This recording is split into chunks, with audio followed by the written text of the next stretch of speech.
দেশের বাড়ি কোথায়? নীলফামারী জেলা। নীলফামারী জেলা। আপনার খাবার এগুলো কি নিজে নিয়ে আসছেন নাকি? না, গেস্ট দিয়ে দিস।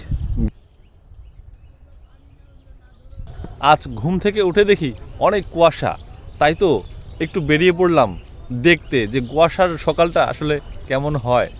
সেই সর্ষে ক্ষেত দেখতে এসে দেখলাম এই ধান চাষ করার পূর্ব প্রস্তুতি, সেটার যে এমন একটা সুন্দর দৃশ্য, আর সেটা দেখেই সেখানে আমি আটকে পড়লাম, আর সেটাই আপনাদের একটু দেখানোর চেষ্টা করতেছি। তো দেখতে থাকুন আর উপভোগ করতে থাকুন এমন সুন্দর দৃশ্য।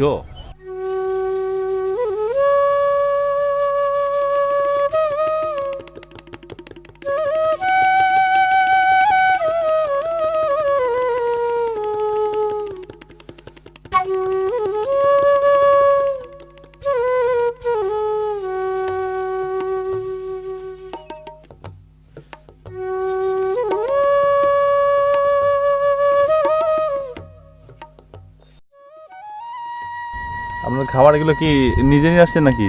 না, গেস্ট দিয়ে দিস। গৃহস্থের খাবার? ও, মানে আপনি আপনাকে কাজের জন্য নিয়ে আসছেন? কাজের জন্য নিয়ে আসছে। তো কি কাজে আসছেন আজকে?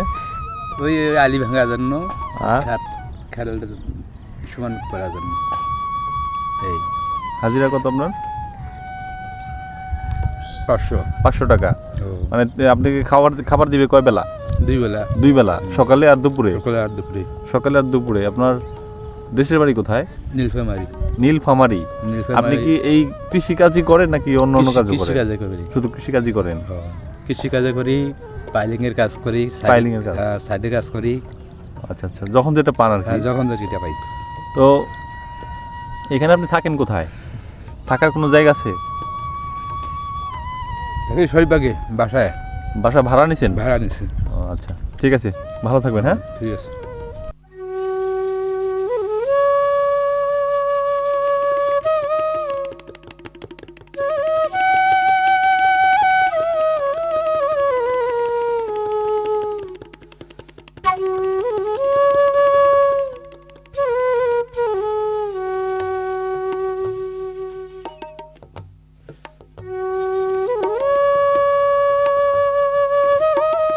ভাত খান। কি অবস্থা ভাই? ভাত খান। সকাল সকাল একদম সময় মতো রোদ উঠছে, আপনারা খাইতে বসছেন, রোদ উঠছে। হ্যাঁ।